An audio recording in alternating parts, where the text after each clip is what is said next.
Quick review here, but Daniel Day-Lewis is back. It's been about 8 years since he's acted in his last film. Many call him the GOAT of acting. He decided to be in his son's directorial debut, and that's going to be Anemone, and let's dive in.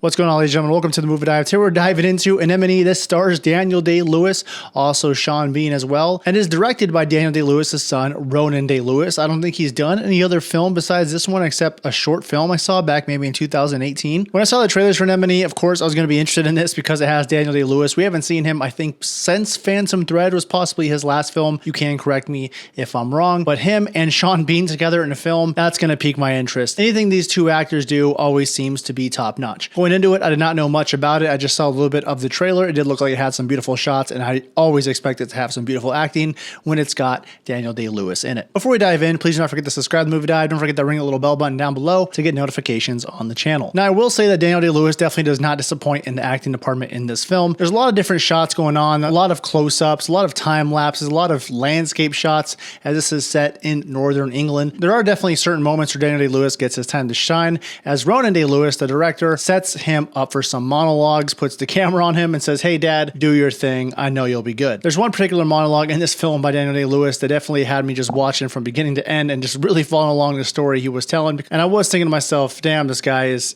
such a good actor and he's still got it. I do hope that Daniel Day-Lewis kind of comes back to acting and has some bigger roles soon on in the future. It's got to be really hard to play alongside Daniel Day-Lewis and Sean Bean. He's a great actor as well. We've seen him in so many things and he seems to never disappoint in the movies he's in. He's got to go toe to toe with Daniel Day-Lewis, as most of the movie is both of them stuck in a little cabin for most of runtime, kind of like The Lighthouse was. They're playing two brothers who are trying to rekindle their family relationship amongst other things going on outside in the outer world. Now, the best part about this movie is those two together and the acting they put onto the screen. I will say, this being a directorial debut for Ronana Day-Lewis, you can definitely tell this movie should have been shaved down about 30 minutes. It is only at 2 hours long. It's not like it's crazy long. It's not like it's crazy over the top there, but this kind of experimental film should have had a 90-minute runtime. There's a lot of moments where he chooses to put a lot of scenery shots and a lot of drone shots or a lot of time-lapse type shots, and it can be overkill at times as well. But I will say that Ronana Day-Lewis definitely has a future in directing. It just, I feel like, was biting off more than it could actually chew. You could call it actual nepotism, you can call it whatever you want here, but I do think he has actual talent in the directing department. It's really cool that his dad came back to acting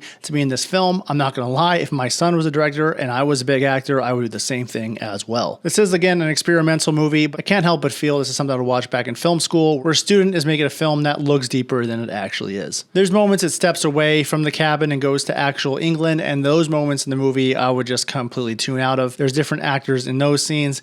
I just wasn't really buying what was going on with those characters. Every single time the camera was on Daniel Day-Lewis and he was giving some kind of monologue or just showing off his acting, that's when I was completely glued to the screen. Again, I would say the main purpose in Anemone would be to get Daniel Day-Lewis back into acting and maybe to see his son do some more movies in the future, because again, it looks like he has good creative talent at making films. Anemone is not something I'm going to check out again. It's not something I would say that's great, but it's also not that bad either. It's just middle of the road. I'm going to go ahead and give Anemone a 60 out of 100. I don't think it'll win any awards. It's just good to see DDL back on screen. Sean Bean as well. So have you guys seen Anemone? Let me know in the comments. Don't forget to subscribe to the Movie Dive, and we will see you next time.